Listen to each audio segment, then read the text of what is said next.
13. brat je bil najprej skupina skaterjev in ne skaterjev, ki je začela prvo organizirati dohodke Šabedijska CRMK-ju, pol pa smo nekateri iz te skupine smo začeli delati fanzin, 13. brat. In v tem fanzinu smo pač predstavljali pač glavnem glasbo, pol pa še tudi kakšne politične teme in osebne art zadeve. To je trajalo od 90. leta do 2000.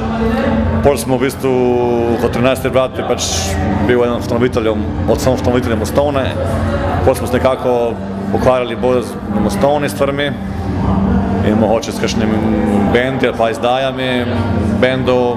Zdaj pa smo se po večletnih pripravah se preselili končno na internet in tukaj poskušamo zdaj z enim webzinom, z novim medijem spet pokrivati glasbo, pred tisto, ki nas zanima, tisto, ki se nas zdi v tem času zanimiva.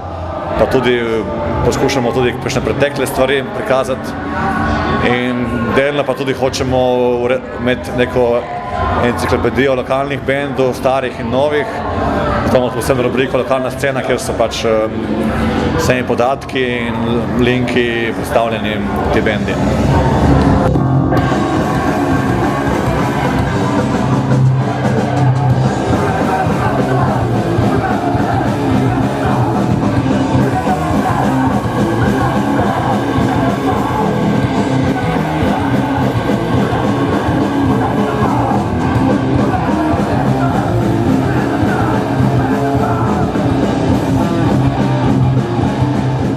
Kako vidiš ti razliko v goriški alternativni sceni nekoč, ko ste začeli s 13. bratom in mogoče zdaj, kaj se je spremenilo na boljše, kaj na slabše, če se je sploh kaj spremenilo? No?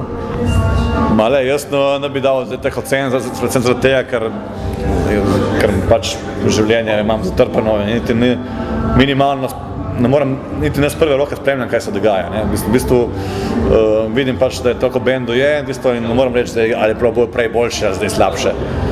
V tvojem itak smer, ki smo ljudje starejši, si mislimo, ko je bilo boljše, ko smo bili mladi.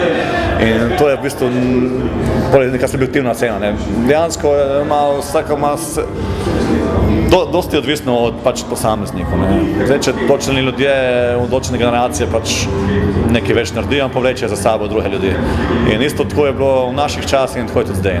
Tako se lahko tako zdaj, pač tisti, ki ima zdaj 18-20 let, pač dela svoje in tako dobro dela in nismo delali pač svoje, zdaj delamo še zmeraj svoje, pač, ker imamo še zmeraj kaj zapovedati in tudi, če nismo posod prisotni, nas to pač veseli in pač to počnemo. Pač to je to.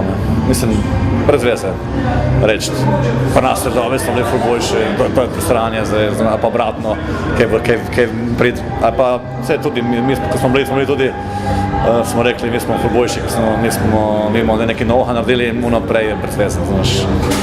Kaj mi začeli, v bistvu skoraj ni bilo bendov v Gorici, edino to je razlika. Da v bistvu leta 93 je bilo samo par grind noise projektu, pa še kakšen pogojno alter rock band in drugega pa dosti ni bilo. Pol pa je nekako sred 90-ih se jih prišlo do večjega, bolj množičnega pojava, bolj hrupnih bendov. To je edina razlika. Zdaj, v bistvu zdaj, ker imaš neko zgodovino pred sabo. Tudi mi, ki imamo nove bende, lahko smeri referenčno rečemo, mi smo ex-band ta in ta. Ok, hvala, to je to. Ok, hvala.